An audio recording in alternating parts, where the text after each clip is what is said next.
Well, good evening. Thank you for joining us this evening for devotions. Tonight I'm going to be sharing from Eugene Peterson's Living the Message, and it was kind of an unusual one, and Sue wanted to share that. It's called religiopath. Interesting word. He says, the marathon is one of the most strenuous athletic events in sports. The Boston Marathon attracts the best runners in the world. The winner is automatically placed among the great athletes of our time. And in the spring of 1980, Rosie Ruiz was the first woman to cross the finish line. She had the laurel wreath placed on her head in a blaze of light and cheering. She was completely unknown in the world of running, an incredible feat. Her first race, a victory in the prestigious Boston Marathon. And then someone noticed her legs, loose flesh, cellulite. Questions were asked. No one had seen her along the 26.2-mile course. And the truth eventually came out. She had jumped into the race during the last mile. And there was immediate and widespread interest in Rosie. Why would she do that when it was certain that she'd be found out? Athletic performance cannot be faked. But she never admitted her fraud. She repeatedly said that she would run another marathon to validate her ability, and somehow she never did. People interviewed her, searching for a clue to her personality. One interviewer concluded that she really believed that she had run the complete Boston Marathon and won. She was analyzed as a sociopath. She lied convincingly and naturally with no sense of conscience, no sense of reality in terms of right or wrong, acceptable and unacceptable behavior.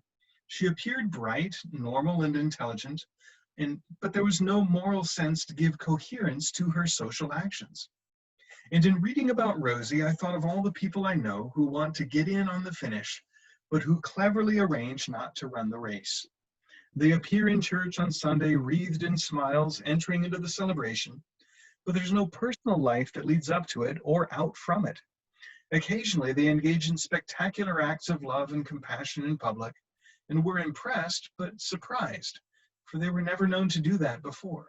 Yet, you never know. Better to give them the benefit of the doubt. Then it turns out to be a stunt. No personal involvement either precedes or follows the act. They are plausible and convincing, but in the end, they do not run the race, believing through the tough times, praying through the lonely, angry, hurt hours.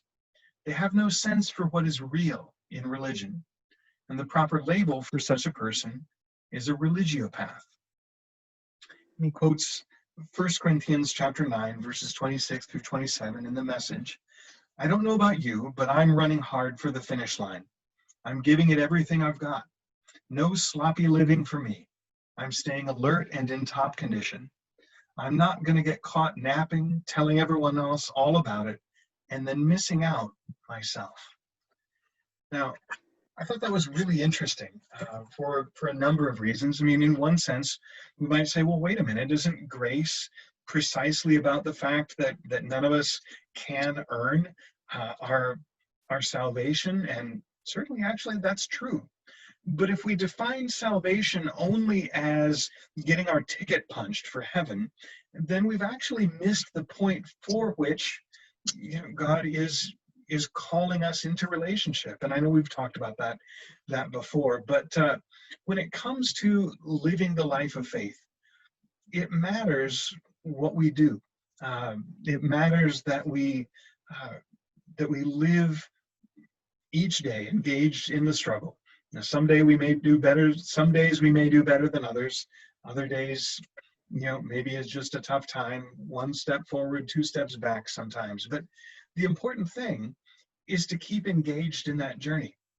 I think about my camera. In fact, I was going to bring it down for this devotional, but you don't need to see it. It's just imagine a entry-level DSLR. It's probably about 7 or 8 years old now. It's getting on in years, but it's the first camera that we bought that had kind of all the bells and whistles, at least as much as we could afford in an entry-level camera. And it's got all kinds of abilities and features to take great pictures. And I've been able to take some neat pictures with it. I'm very happy with it. But I have to confess that many times I leave the little dial setting on automatic. the camera figures out the best aperture, the best, exposure time, and all of these different settings just to make a decent picture. And most of the time I can get away with that. But when I want to do something special, what happens is, unless I put in the time to figure out why the different parts do what they do and how they work together, I can't actually pull it off. Now, that's part of what I continue to learn, and I continue to experiment with it. But it's that journey of knowing what to do with the tools that we've been given that really allow us to live into the life that God's created for us, and that is God is inviting us into, to discover and to realize, the extent of the gifts that we've been given and the opportunities that we have and ways to make the most of them.